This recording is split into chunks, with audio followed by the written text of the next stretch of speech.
think that leads great into our next question. So the Black Lives Matter movement has been like a hot topic throughout every episode since the summer. Well, it's been going on for longer, but it's really ramped up even more since the Breonna Taylor and the George Floyd, and got a little more focused on it. What has happened in the movement that you guys think we have gained or lost, or anything dealing around the Black Lives Matter movement? Let's just talk about that for a second. Okay. I'm like, okay, and I can't speak for everyone else, but I think what Destiny said before earlier, I related it to Black Lives Matter movement. I think the first step is also like, it's obviously representation and being visible. I think it was made apparent not only to the US and to the people in power in the US, but to the whole world, because we saw that not only were there protests in the US, there was protests everywhere for what we were fighting for, because the community, the Black community, is not just in the US, it's all over. And so I think that spoke volumes in terms of like, there needs to be a change. What I would say also relates to what Destiny said is that like, conversation is only a first step, and education as well. Like, there needs to be action. And so like, one thing that I find that I'm still a little frustrated is that, and I know things sometimes take time to change, but it's like, there is representation. We see that there's an issue. We see that there's racism. We're talking a lot. But what really is happening? And some places, some institutions, some organizations, some, like even our new presidency, you have a lot more people of color. You have people within the trans community that are on his board. You have people in the Congress that are color, or are women, or people of minorities. And that is a way that you can change, because they can bring their own personal experiences of being a minority and really start to make logistical changes that will help the minorities of like whatever culture they're connected to, right? But like, one thing I noticed was like, you know, or I guess this was my opinion. I was like, it's cute when they were doing Black Lives Matter on the streets. I was like, that's cute, but like, what is that really changing? You know what I mean? Like, I was like, this is a great effort that you put it right by the White House. Trump is still in office. He's still racist. You know what I mean? Like, there's some things that you know that you're seen, but it's okay to be known. Like, I like that you see me now, but like, I need you to do something to help me be like, to be on that same level. I need there to be equality. And I feel like the Black Lives Matter movement has really made it apparent that there needs to be change. I just think that institutions that have been called out, even politics, the structure of our government has not done enough to make that change happen from what we're asking. You know, we're having this whole issue with defunding the police, and there's so many people that are against defunding the police. And it gets really furious when you're talking to someone, like I've had conversations relating the protests for Black Lives Matter and what happened at the Capitol, the insurrection that happened. And it's crazy, because the people I've talked to before, they always say, like, the keywords that I hear when they talk about Black Lives Matter is like, there was vandalism, things were destroyed, property was destroyed, da da da. And then they get to this conversation about the Capitol Hill, and they're like, they're fighting for the rights, they're using their constitutional right. And I'm like, are you like, why is it the first words for a protest that, first of all, we caught in several protests undercover cops, people that were against the movement itself, going undercover and vandalizing and destroying property to make it seem like our cause was reckless, and as we're always viewed as savage and unruly and cause for the aggression of police against us. We caught them. We proved it through social media, through videos. We showed you several people trying to sabotage our efforts. And even when they did that, we still went higher and still was like doing protests that were peaceful and encouraging people to be peaceful in these protests and to speak up. You have that already, you know, and when we're showing you the proof, you still categorize our movement as something that's barbaric and we're destroying stuff, but yet you categorize this whole thing where people have died in that, you know, right. You're seeing there's a lack of police force there, but yet there's a whole shit ton of police forces at every other protest, even if it's peaceful. And then you know, but you have these other words for them that make them seem okay. And then you have these words for Black Lives Matter that make us seem like we're barbaric and we're aggressive. And it gives cause for the brutality that we face from police. And so that's just been very frustrating, because it's like, I feel like Black Lives Matter from all aspects has been sabotaged and continues to try to be sabotaged from all different places, from politics, from cops, from undercover cops, from people that are on the other side, to paint this picture of a movement that is really powerful and is saying a lot. And then we see the same stuff happen where people are just being reckless in Capitol Hill, and they get this glorification, like they're fine, they're, you know, and so it's just frustrating. I think the movement is amazing. I just really wish we could see, I guess I'm impatient, but I really wish we could see more actions, visible actions sooner than later. And I know some things take time, like when you have a country that was built on enslaving people and stealing people's lands, to try to change their education system, their political system, and the whole system itself is going to take time. It's just, I wish it could come sooner, because it's frustrating. Because we're talking about it, people are acknowledging it, but it's like, what are you doing? Yeah, we're the actions behind right. And I think we can also tie that in, if you guys want to comment on that, because I think that was probably one of the most blatant moments recently where you could see the difference between how Black people are treated and how white people are treated with the situation with the Capitol. And so if you guys want to touch on that as well in this, you can, because that was just, it was so prevalent. For me, it was, I was home working and watching it. I never watched CNN and all of those news channels like straight so long, because my first thought, because of our experiences, was, I don't know if I can watch this very long, because I'm about to see some people get shot. There's people about to die. Like, something is about to happen. Like, this can't be happening without repercussions, because I'm used to the repercussions coming.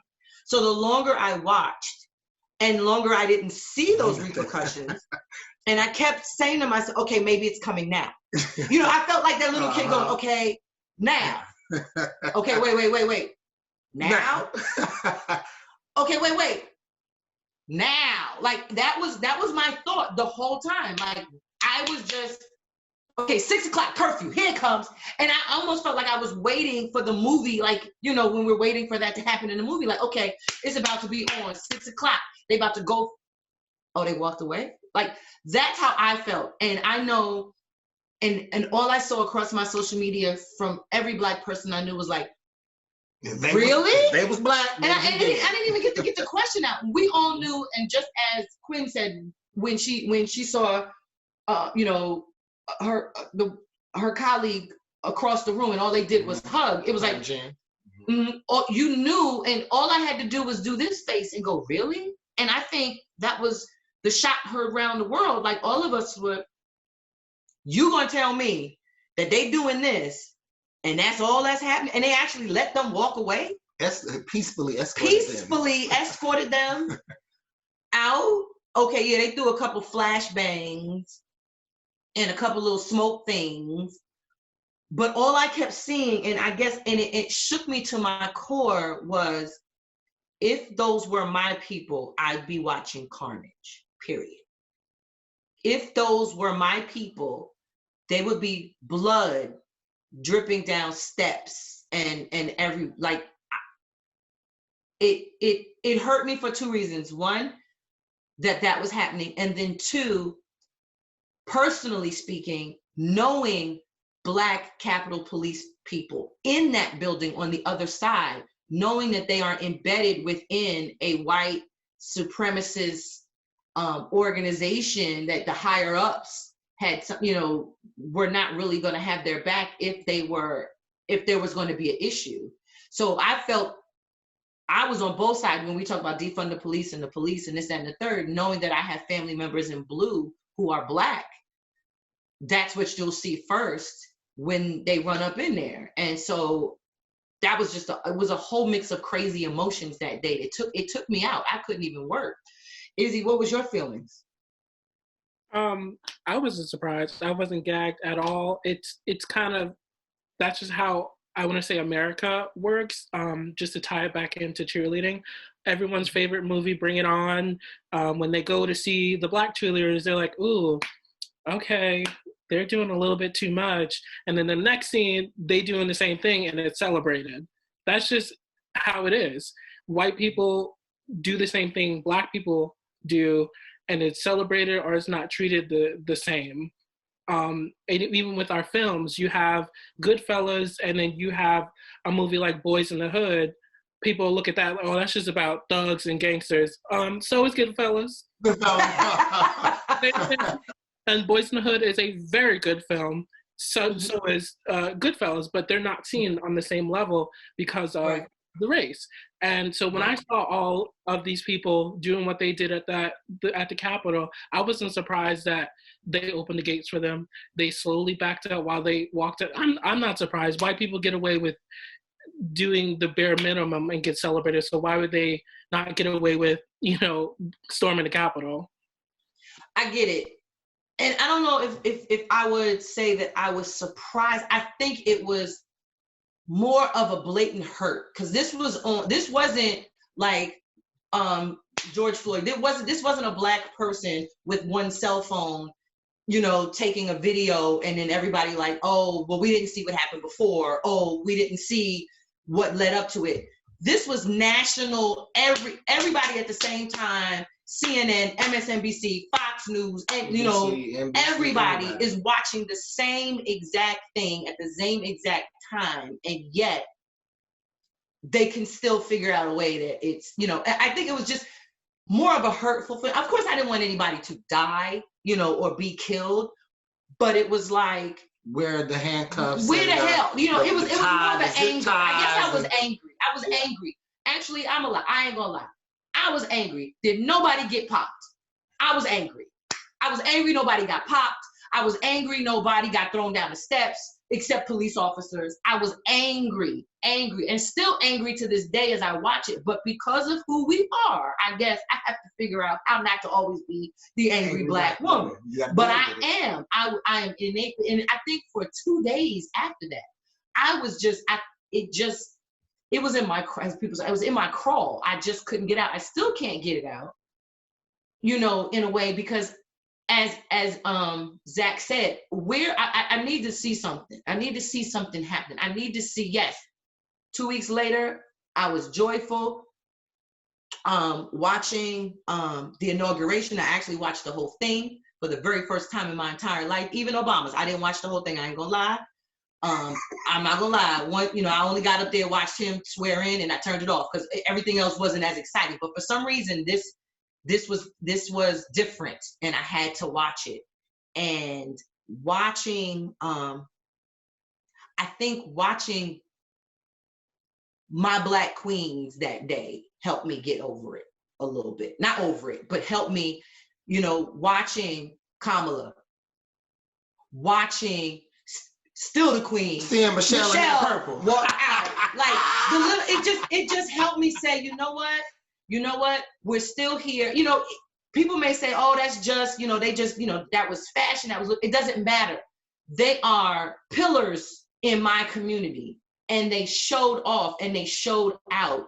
My poet laureate. Can't call her name. I know y'all will tell me in a second. Yeah, she ain't little. She's 22 years old, child. No. She's 22. It was just that. And I think the reason I was stuck watching it, and I know I'm going on about it, but to watch what I saw on that same exact steps 2 weeks prior to what I saw that day with the same background, it kind of gave me a little semblance, just a little semblance of something can change. Some hope. Some things can change. Even in that same background on those same steps, what we saw 2 weeks prior, it was like, okay, she's still going to be vice president. She's still who she is. This young lady is still, we still come out of the fire, and, it's just so much. Why are we so tired? I'm still tired. I'm tired. I am tired. And I see everybody shaking it. We are tired, damn it. I am too young to be this tired. But we're still carrying things on our shoulders that we have to for those coming behind us. As we saw Destiny's little baby. She's doing it because of her baby girl. Right. I do it because of my kids. We do it because of those kids that, we mentor, idolize, and representation is so key. Destiny. I just want to touch real quick on what you and Izzy were talking about the like not being surprised. I had a friend who articulated this really well the other day. I was like, that's the feeling that I've been having. Like, it's not surprise, but it's your body telling you this is so wrong. And like, you have this feeling of being shaken up about it. And she was like, it was really helpful for me to hear, like, it's not that I understand the history of this country, all this is not who we are. Like, no, this is exactly who we are. Who we are, right. That's what we've always done, and you know, the narrative. But like, the feeling of like your body telling you this is wrong is like I feel like that really helped me understand like what I've been feeling since Trump got nominated this whole time. You know, it's like everything he does, how is this happening? But it's like, no, I know right, exactly. why it's happening, but you still have these you know, reactions in your body. Yeah, I was just going to piggyback off of what Izzy said about how he wasn't really surprised about how they were being treated. And, you know, watching it, I wasn't surprised either. What surprised me was the do not fly lists, the showing up to their doors. It's the fact that they do these things later. And like you were saying, like they weren't doing anything in the moment because they wanted to give them time. Settle down, go home, you know, take your Xanax and your wine, you know, but that's not what they're doing. That's not what they're doing with Black Lives Matter. And so like they get special treatment, and like Destiny was saying, it's just like, I mean, it's what Destiny said. You get your where body. You can't say anything because we don't understand. Our body is like, get no. it. Like what? Like how is this seriously happening? How are all these things seriously? I'm gonna use a real quick example. It's like how you grow up and you don't back talk to your mother because you know your mother gonna pop you in your mouth. But you go over your friend's house and they talking to their mother like they done lost their mom, and you're sitting there like, did this just happen? Yes. Are they? I mean, I'm using a Black experience to explain this Black experience. It's like you go over somebody else's house and they talk to their mother like they done lost their mind, Like, and their mother's just like, look, you like, okay, all right, baby. I'm finna go. I'm finna go. You do the church. Okay, it's time. We're quietly getting out the church right now because you about to get your ass whipped. Yeah. And then when nothing happens, you're like, huh? And that's the feeling, you know, like to put it into simpler terms, like that's where we are. I was There just you go. gonna piggyback off of what Isaac said about being shocked about letting them go and go home and digest. And I feel like it's such a big thing to me. That's something I always hold tight, where police officers will just, you know, shoot. And it's like, you had their license plate, you probably had their wallet, you probably had all their stuff, but you just couldn't let them go. You couldn't let them go home. You couldn't let them walk down the street. You couldn't let them digest. You couldn't let them calm down for anything. You had to get them right then and there. And that's what I felt so unfair. That's what made me angry, because I always see that and I'm just like, you could have easily arrested him. You could have fought him. You're a police officer. You're supposed to work out and all this stuff. Fight people in the street. I want to see it. Like, you got to taste that and use that. Fight them in the street. I want to see that. You run around the cars with white people, run around cars with black people. Like, and then you shoot and then you ask questions later. No, I'm sick of seeing that. And it pissed me off that we saw that for the Capitol. That really pissed me off. Like, I was happy and laughing at them getting kicked off of flights, but no, you don't let any of my people go just to step in their car or get their wallet or anything. So no, it pisses You me don't off. let us go for selling a Lucy on the corner. No. You choke us to death. You don't let us go because you believe we gave a fraudulent check or a $20 bill, whatever it was. You kill us for that. Exactly. But these folks Can go went into home, your household. They were chilling in the hotel. They were drinking. They were celebrating. They all had no mask. No, unacceptable. And I'm also going to let you know, on the back end, the majority of those, a lot of the Capitol police officers that had to deal with them to try to restrain them inside, because these non-maskers, non-believers, they have gotten COVID.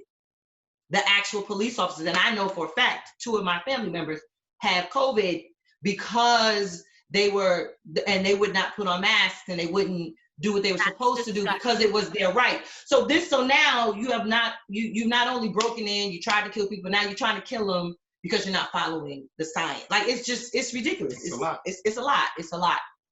Zach. Yeah, so two things I was gonna say is one, like people, a lot of times a lot of things that you hear when they hear a rebuttal of like when we're trying to say there's an inequality between Black Lives Matter movement and those people protesting for their rights, like to not wear a mask and their right to like take over Capitol Hill, right? Is that people will use the excuse of like, oh, social media, it's all edited by the TV, it's edited by media. You only see the videos of Black people getting shot, but you don't see the videos of Black people getting arrested properly. And then you only see the videos of white people that have killed people in churches and stuff, and in movie theaters and schools and shot up the places, being given water, but you don't see the white people that are shot too as well. And I'm like, baby, I get that, but the amounts of videos that we see that are posted from people, regular people, the amount of content that is posted is still not equal. The amount of the ratio between Black people and people of color getting shot and killed for minor offenses or for just disagreeing with the cop to sleeping those of in their own bed.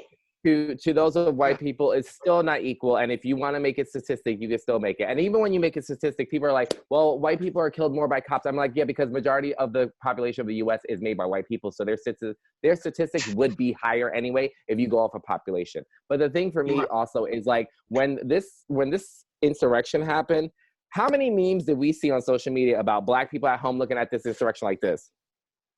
It ain't got nothing to do with us. You know, like, right, but it was all those memes and all those like GIFs and memes and videos and stuff of people of color posting it, and I was like, it's not. I didn't find it wrong. I'm like, it's true because majority of us can relate to the memes and videos we saw because we were at home. We were probably pissed, but we also were like, bitch. Yeah. You know what I mean? Like we were like, girl, like they're a hot ass mess. Like, girl, they're a hot ass mess. Like they're like, mm-mm. And I think it shows that the mindset, like the mentality of different communities. It makes it like you can learn from social media. You can learn what becomes viral because you can learn what the consensus and the thoughts are of people and communities. Mm-hmm. And the community, like the Black community, we all were sitting at home like enraged, but also like, I ain't surprised. White people being crazy because we're so used to white people being crazy and getting away with it. But and then we're also so used to Black people doing the smallest things and getting killed for it that it doesn't surprise us. It just makes us angry because it's another same story. Might be a different person, might be a different offense, but it's the same. So it's like the mentality, and from our experience, it shows you that our mentality of it is like, we're not surprised that this group of white people, Trump supporters and MAGA supporters, did what they did. Well, and we're not, none of us are surprised because we've been there and seen it, and we see over and over again from what we see and with the shit that they can get away with. It's more of like, we're furious of the inequality that we can blatantly show you in videos to people that are not Black, and they still try to find an excuse why that happened. But you can't put the same effort to find an excuse why it happened for a Black Lives Matter movement or why it happened for a protest. You know, like the conversation shifts for people that want to defend what happened at Capitol Hill to Black Lives Matter. Like one person I know, he's in the military, and I was like, you know, you've seen a lot of protests, Black Lives Matter protests, where police officers and SWAT teams, everything were like in full riot gear at a peaceful protest, but they were prepared, ready to go, already before the march happened, before a protest happened, before a rally happened. You go over to Capitol Hill and you see 5 police officers on the whole building. Someone opened it up. Yeah. There isn't no riot gear. The SWAT team comes later. And my friend was like, yeah, well, because they were prepared because they saw Black Lives Matter movements before. I was like, well, they weren't prepared when these white people were in other Capitol Hills in other states protesting because they couldn't wear masks and they had AK-47s and assault rifles and all these different things, and you didn't think they would like you wouldn't be, when they stopped you wouldn't you saw what and no offense and not whatever, you saw what the white people were doing in other smaller capitals, and you didn't think to be prepared for Capitol Hill when Trump was going to have a conversation because he lost, that this might happen again, and then also make sure that Capitol Hill was secure. No, that doesn't add up. Okay, because like realistically, if you want to talk about experiences, because they saw Black Lives Matter movements and they saw these quote unquote vandalisms and all these properties getting destroyed by the people that were protesting, and they prepared for that, and that's why they're in riot gears, they had more than enough time to prepare for what happened at Capitol Hill, because they already had that shown to them from other groups of these people, these MAGA supporters, these people that wanted to fight for their right just to not wear a mask, that showed up at Capitol halls in other states and stood there with assault rifles and was able to stand there. They should have been prepared at Capitol Hill. There's no excuse. So it's like, you can't, like, don't try to compare and give a reason for Black Lives Matter and then try to defend Capitol Hill like, oh, no one was prepared for that. No one knew they was going to do that. We saw what they did for just wearing a mask. Yeah. You know what I mean? We saw how crazy they got for the smallest thing. You don't think they ain't going to get crazy because Trump lost? Hello? So this is kind of going back to what Abby said and Destiny and May a little bit, but I think the whole difference between the way that the Black Lives Matter protesters and the Capitol protesters were treated, obviously it goes back to the way this country was formed based on slavery. I mean, a lot of people say like, oh, slavery was 200 years ago, like we're not there anymore, but you know, the colonists went over to Africa to get slaves who were big and strong and brawny and had small brains and didn't really think. And I think that has translated to the fear that they see when they see a Black man who, for example, paid with a fake $20 bill. It's like, he's strong, he's big, he's not gonna think he's gonna act crazily, so we have to restrain him immediately, right? We have to shoot him, take him down. There's no room for wait and see what happens. Whereas, you know, the white man is educated and thoughtful and we can give them time to think. And so I think it's really just the basis of how this country was formulated, and things really haven't changed that much, even if people don't realize it. Right. And there was nothing educated or about those thugs that was standing on them steps. Nothing. That was trash. The slums. That's exactly what that was. The slums. That it means that you're not supposed to be there if you have to break through windows and climb up walls to get inside. Hello. You were not let in, so that's a problem. Like, Hello. you know, let's just call it, you know, call it what it is. So with all of the heightened emotions that all of this, you know, all of our previous experiences, the heightenedness of the Black Lives Matter, you know, last year's, all of these issues, with mental health and wellness, how have you been impacted during these times? On, you know, COVID is overarching, so, you know, on top of it, but, you know, how have you been impacted, and how have, if you have any, coping mechanisms to deal with all of this in our lives today? So growing up, like, I've never really had like an awareness that Black people automatically are born with like anxiety problems or like mental health issues, just because we get pushed into this world that kind of like shunned us. But with this experience that happened last summer was the first time like I physically couldn't breathe at night. Like, as soon as it was the situation with Ahmaud and then George, and then it was brought up about what happened with Breonna, and also the white woman that called the cops on that Black guy for no reason in Central Park. So it was kind of like a lot, it was information overload that like just being Black in America was like, it just like, for me, I couldn't even dance anymore. And if you know me, or like if you've seen my social media, like I live, eat, breathe, sleep. I probably might saw that, but I dance. Okay, I dance all the time. It brings me the most joy, and I couldn't do it for a strong 4 months. And it was really shocking to me that I was so stuck. And then I started having conversations with my mom about how I was feeling, and it took a while for me to get back to who I normally am. But my mental health was, for lack of a better word, fucked up during last summer. Because I just didn't know. I was angry, but I was trying to be my normal self, like calm, cool, collected. But I was so angry that I just shut down, and I didn't know how to come back from it. And I gained like 40 pounds because all I did was sit, eat, and watch the news. And I used to have my Megan Thee Stallion body during our cheer season, and she's gone now. I'm now pregnant with a quarantine baby. Hopefully I'll give birth to it soon. But mental health is so important within the Black community because it's kind of shunned. Like, you go to therapy, it's seen as weak when it should be more empowered. Because I wish I had access to a therapist during those months, because I just still had that Megan Thee Stallion body. I agree with Izzy. It was a lot of overload because there was a lot of significant events that happened back to back in the summer specifically. And because I think the same with Izzy, like being a drag queen and him doing TikTok and dancing. We're on social media a lot, and a lot of stuff is posted on social media, from stories to people's posts, the videos of people of George Floyd, the video of Ahmaud, all these different things, the protests that are happening, the police brutality, the excessive force that we saw from police to protesters as well that were peaceful. It was a lot for me too. It was a lot. It was really hard to stay away from it because my career also kind of puts me in it in terms of like posting content and whatever the case is. And for me, I didn't realize also that like I was doing things to cope with it that were not the healthiest. Like, a lot of friends that I talked to, like we were all drinking wine every day because but even before Black Lives Matter, it was like we drink wine because we like were unemployed, we had nothing else to do, and the liquor stores were essential. So, and some of them delivered. So it was like a glass or two a day or even a bottle, and I didn't think it was a problem.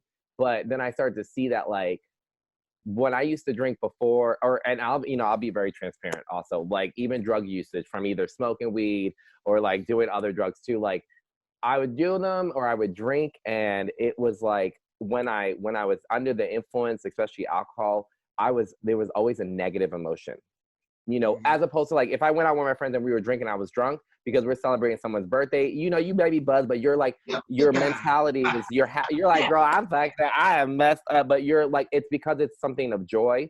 And this was just trying to cope without me knowing, and it got to a point where it built up too much, and like in the end of June, like after Pride, which we didn't even really have a usual Pride like we normally do. I got to a breaking point, and I texted friends and I was like, I'm done with life, and getting to that point where I didn't have hope in the country.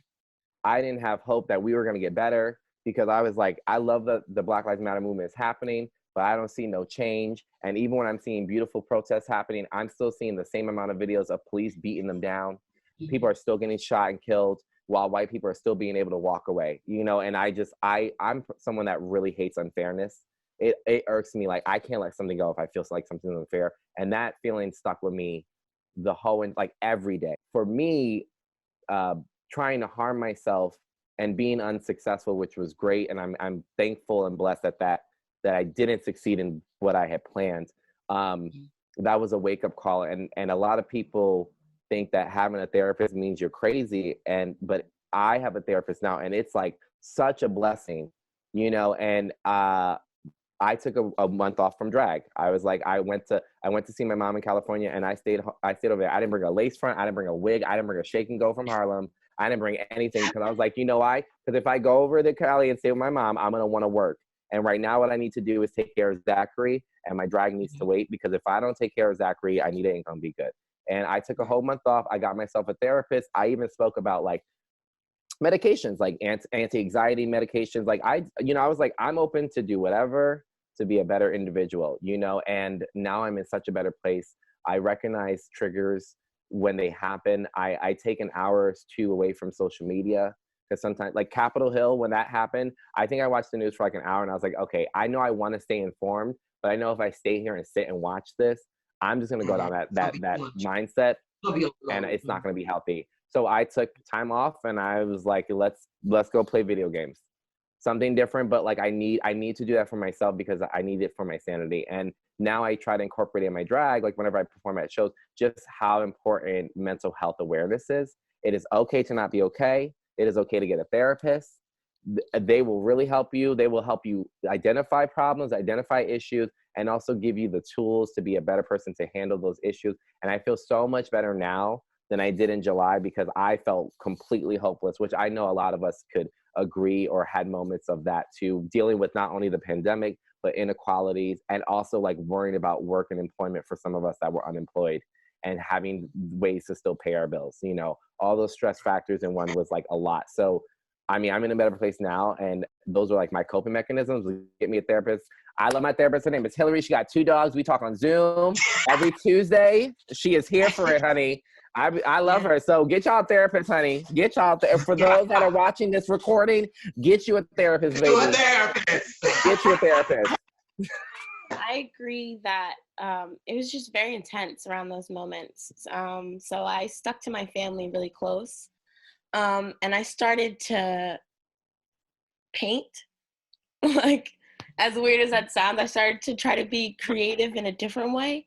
And it helped me not think and not try to be a perfectionist and not hear anyone and just focus on that, something else to focus on. And another big thing that I've been trying to do that's been really beneficial to me is trying to be there for other people. Because hearing all these positive things and hearing how I could uplift other people and how I could be there also reminds myself as I say it out loud. And I'm like, you're not alone too, girl. Like, you got this. So my new thing is trying to be there for people and trying to be a better person so that everyone around me could be better. Yeah, I mean, just echoing what Zachary said, like getting a therapist. That's what got me through that entire summer. And like that entire summer was like a really eye-opening experience for me, because it was like I heard these things and like I had seen them, you know, sprinkled around, and I was living in a very white bubble of like what I understood. And so like it hit me all at once, and like having a therapist, I was able to come to terms with like being biracial, but also being Black. And, you know, I personally struggle with anxiety and depression, and I've been on medication, and, you know, I see my therapist 2 times a week, and sometimes like things will happen and I'll be like, Matthew, like this is really irking me, you know, but it's someone who's not within your circle, who's still within your circle, who can be like, this is why you're thinking this way. This is why you're approaching the situation this way. And this is how you can do it to be better. And so like just echoing what Zachary said, like get you a therapist. Like there is no shame in being like, hey, I need help. Even if you just start with a friend, a family member, just saying, hey, like I need help, that will lift you up. It's you know? it's such a stigma Within within the Black community. Mental health, mental issues. All you need is yeah. Okay. Yep, that's Black people. All you need is the Lord. All you need is Lord. Pray about it. But that doesn't. You need to pray about it and go to a therapist. Right. Exactly. Get him on the main line. Get the therapist on the main line too. On this one, and then you got it on this. Yeah, one. right. You got a couple of speed downs. No, it's for older folk, and I'm gonna speak for the older folk. It's a hard thing for you to break through and realize that's mental health is well-being. You need to be open and have someone that you can speak to, and it's not always that you did something wrong or something's wrong with you, or because that's what everybody, like you said, that negative connotation comes out. Like you don't want it. Everything's nothing's wrong with me. Nothing's wrong. It's not that something's wrong with you. We want to help you figure out how to deal with what's going on with you, or what you're thinking about, or how to think about, to come up with, everybody's different and individualized. And it's not easy, but that was one of the things we thought about as we were discussing what we would, talk about tonight. We've all been through this. This is the one experience that we could all say that we've been through together at the same time, and we can all relate to it. I was gonna I love everything that Zach said, and strongly echo that, and just wanted to add on, like I've been to many therapists in my life, and unfortunately therapy is not always accessible for everybody, but for people to whom it is, that I've had a lot of therapists that really weren't that helpful to me, and I've had therapists that were absolutely life-changing for me. And so it is important to recognize, like, I don't want people to be like, I tried it and it wasn't helpful. Like sometimes you do need to shop around, we're all people, so you have to find somebody that really fits you and is really helpful to you. And the other thing that's been really helpful for me, I've never been good at meditating. I know meditating is something that like a lot of people find really helpful. For me, I'm definitely like a writer, and written language just always comes much more easily to me than talking, so I don't talk that much. But journaling is something that I kind of struggle with, because I'm always worried about how does this sound? Like if, you know, if I can read it, you know, does it sound weird? Will somebody read it? You know, and just really learning to use writing as a form of meditation where I'm just kind of dumping just get it out. Yeah, just get it out. And I think not having that judgment of whatever your thoughts and whatever your feelings are, I think that's just so important to like healing, is to not have any judgment. Like Abby, you were saying, you're angry. I'm angry. Yes, I'm angry. There's nothing wrong with being angry. I'm angry because I have a sense of fairness that's being violated. Like that's, your emotions are, you know, they're just what's going on in your body. And so it's just really important to not feel, you know, shame about it, to not feel like I shouldn't feel this way, but to just allow it. I think that's just a really good step towards healing. And I think that us, especially like kind of like what you were saying, even within the Black family, a lot of times, a lot of families, other than we don't like therapy and we don't talk about stuff enough.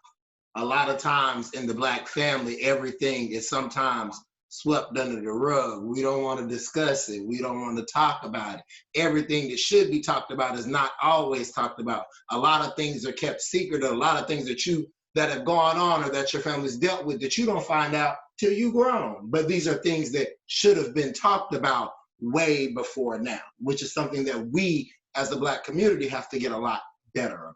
You have to get a lot better. We definitely have to, It because ain't easy. And it's not. I was also wanted to add into that mix the importance that it is to continue to check in on each other, because I know that we keep saying like we have all of these similar feelings as to what's going on in current events, and we're seeing all of these negative things being forced on us by our timeline, either it's the news or even hearing it after you've done seen it 3-4 times on your phone, on the TV. You have your friends calling and telling you and talking to you about the same drama. And yes, it is is important to be aware of what's going on in our surroundings, but also it's important to know when you need to sit down and have a, you know, me moment, a personalized moment, and realize, okay, I'm getting super distracted right now as to what's going on, and I just need to understand what do I need for me. And that's why who was on just a second ago was talking about journaling? Destiny. I didn't even remember, but during the whole quarantine and seeing everything with the Black Lives Movement and seeing police running people over, I had to start writing everything down, because otherwise I swear I would forget what I need to do, what I'm supposed to be working towards. Oh, I was supposed to call so-and-so today. I didn't call them because I'm so worried about what's going on with my brother, people out in the streets. So yeah, it's extremely important just to have your own personal me time moment, and to also know that, you know, you're not alone, even though it feels like you are. And that's why I say, like, reaching out to your friends. If the old people, my mom always taught me that you need to check in with people. You need, because she checks in with every single family member every either it's Sunday morning, Saturday morning, whatever be it. And that was my goal during that whole the whole quarantine moment, making sure I'm checking in with my family, my friends, and my loved ones to make sure that they're all right, and also not letting myself get lost in this craziness. I was just going to touch up on the therapist thing. I agree that it could deter you if you have like a bad therapist, but like it shouldn't deter you from doing it. Because I've had a few bad, but I've also had really good. And my advice, and doesn't always have to be this, but get someone that you are similar with or has similar aspects with you that could relate to you. Because in my experience, when I dealt with white males, or even white females, talking to them, they would often talk to me like, well, you should be grateful in your position right now. Like, and like, they don't openly say that, but the conversation is basically like, I don't know what's going on, like my life and this, and they're just like, well, and I was just like, no, like, therapists gonna judge me, like, my situation. So I was like, I'm not paying you to judge me. I started to search more for Black women therapists, and it relates a lot more to me in the sense that they're women of color that are educated, and they would know what it's like to be in my position. So it's so much easier to talk to them and have a conversation than someone who I felt like I was trying to explain myself. And therapy should be like open and just like a flow of energy, just talking. And like, I love that he was like, oh, me and Hillary, like, that's what you want. You want to be connected to your therapist, because like, that's your girl. Like, you're telling her everything. She gonna know everything. So it just don't deter from like bad ones, because not all of them are bad. That was my. And there's other options, like, you know, everybody's like, it doesn't have to be therapists. You know, I know during the, like, I didn't realize how much I got anxiety of going outside. Because I could go out my backyard. Luckily for me, I had a yard. But when it came time to, like, for the first time, like, to go out in the street and like go to the store after being in for, you know, that first stretch, I didn't realize how much I was like, no, I don't want to go to the corner. I'm good. You know, I was like, I'm good. Uber Eats delivers, you know, like that type of thing. Oh, I'm a call, you know, Target will deliver. Like, all of a sudden I used it as a crutch more so than everything else. And so then I was like, you know what, let me get my mind off of it. I got a puzzle. I ordered a puzzle. I ordered coloring, you know, adult coloring books, not adult coloring books, but adult coloring books. Okay, that's nice. And she was coloring for real. And I was coloring for real. I had my markers and everything. She called me, look at what I colored. My adult coloring book. Of course it would be Megan Thee Stallion. So, you know, my best friend Elena got it for me because she knows me so well. So well. But I was just trying, you know, to not, you know, always be on the negative. Like we said, we had to, you know, open up. And then, of course, those of us that weren't quarantined alone, you had to learn how to deal with other people. Like, there was, you know, and I always said I felt sorry for my friends that lived in Brooklyn, Manhattan, in the small apartments, because you were either in your room or in somebody else's phase. Like, somebody asked me, how did I get along with it? It was like, luckily for me, I can go upstairs, or I can go downstairs, or I could be in this room and you stay in that if I needed a space, you know, or I could go outside in the back, but everybody didn't have that. So just finding different ways during that time, and also now bringing that into our Black lives, being Black, like the young lady Gorman, Amanda Gorman. I remembered it. I saw her interview, and she said that she got into poetry because of her speech impediment, and it was her way of, you know, writing, you know. And I know that some people, you know, you might want to write, you might want to journal about your Black experience, not necessarily because of COVID, but now that's how we can, you know, that's how we can cope with it. Someone said earlier that people painted Black Lives Matter on the ground. For that artist, that was their way of release.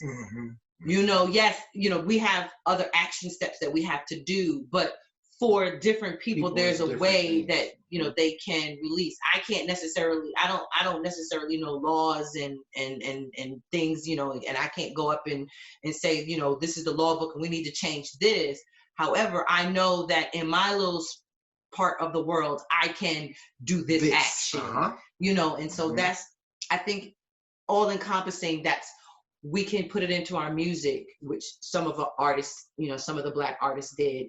We could put it in our writings. We could put it, you know, in our dance. You know, we have to express ourselves, and however we need to release it and share it with each other, then that's what we need to do, and be appreciative of it, and understand it and accept it. If Izzy got to go do, you know, 10 TikToks in one day, we're going to go like him, because he's back dancing. Like, we have to encourage, you know, to say, you know, I remember when he stopped.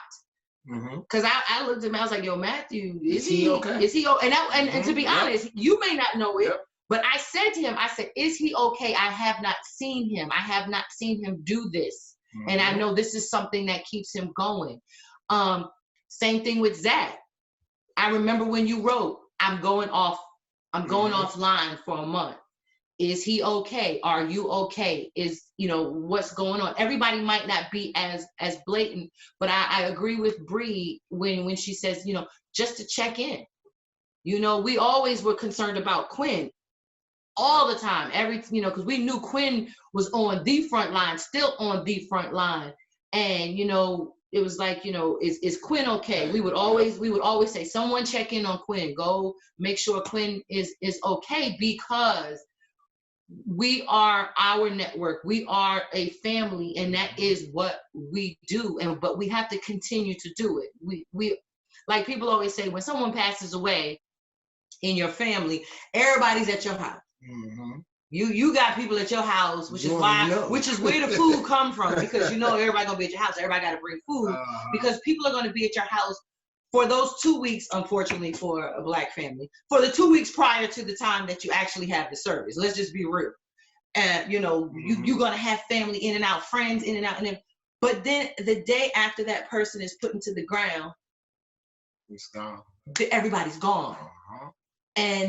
And so I know for myself, when my friends have had those situations, I may be there those first few days, and then I'll let, you know, everybody else have their moments, let them have their space, because I said I need to prepare myself for when everyone else is gone. I need to be that person to be there to make sure that they have that family therapist. I'm that person they need to talk to, that person checking in on them, making sure. So during these times, we have to make sure that we don't just only on the day on January 6th and 7th, we check in on each other. Only the day after we see George Floyd or, Breonna Taylor, when they start talking about that, we check in on each other. We have to make sure that we make that a consistent thing.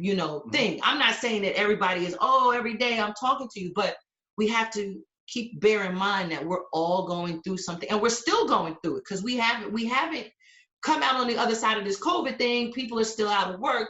Food insecurity. People still dying. Black people still getting killed in the street. So, you know, we still have to make sure that we are there and for each other, you know, because like we said, we can't wait for everybody else, because they ain't coming. Nope. They ain't coming in that manner. They're not coming for us that way. So we have to make sure in our community that we do that. So at the end of every episode, we ask all of you guys for a word to express your Black boy joy or your Black girl magic. And we had some wonderful words, and we are going to get a shirt made with all of them on it, so that we can all have it, which is why we had, for those of you watching, we asked each person to write, or, you know, in script or however we wrote it, to send it in so that we can put it on there. And what do we all think about the words? Because we all heard each other's words. If you don't remember, I know mine was strength. And why don't we just go through? Why don't we go through and ask Izzy, what was your word? Everybody just say their word. My word was trailblazer. Okay. Trailblazer. Zach. Resilient. I remember that one. Quinn. Unbreakable. Unbreakable. See, y'all making me getting all ready. Destiny. Vulnerability. Yeah. May. Exquisite. She said it with yes. Look, they can go like this. Yes, darling. Breathe. Persistence. High sick. I said freedom. Yeah. That was key. Hezekiah. I said sensational. Sensational. Yes, he did. Yes, he did. And yours was sensational. Yes, and mine was powerful. Powerful. So what do we think about these words? How we express our Black girl magic and our Black boy joy? I think it kind of ties back into what we were saying before, like how we're all very similar with our Black experiences, but all different at the same. Because like some of us saying like powerful, strong, but then you have Destiny saying like vulnerable. Like these are just words that kind of sum up the Black experience, because it's very different but the same. It's like the Long Island Expressway. It's all, there's so many different exits, but it's all kind of the same thing. You know what I'm talking about? Yeah. I was, every time we would hear a word, it was just like, you know what? You're right. You're right. It touches you. Like it you touches feel you. it. You feel because it. even though it's May's word or Abby's word or Zach's word, it could also be my word. Yeah. At any given point. And every time, no matter whether it was vulnerability or strength, it still made me smile. Mm-hmm.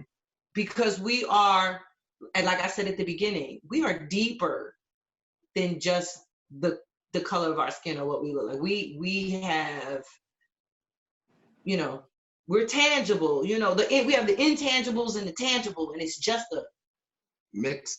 Yeah. We fabulous. Zach?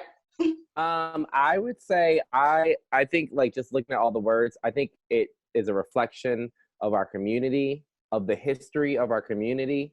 And I also, what is something that's not ironic, but kind of that I looked at, is that a lot of these words too have been both positive and negatives within our community. It has been a positive to be strong, and then it's been a negative because if we're too strong, we're attacked by people that are threatened by us. It has been a positive to be vulnerable because we're allowing ourselves to be open and allowing others in. But then it's been negative to be vulnerable or have vulnerability because it's looked at like a lack of strength in our community. And especially being a gay person, if you are showing vulnerability, that's looked at as a sign of feminism, and like being feminist features, and that's been looked at down upon being a gay person if you're feminine in the Black community, from my own experience. You know, so I found like the beauty and the juxtaposition of the words that people use. Girl, I use the SAT word juxtaposition. But yeah, just seeing the words overall just shows the history of our community, how far we've come, like how we're strong, vulnerable, but yet also like resilient.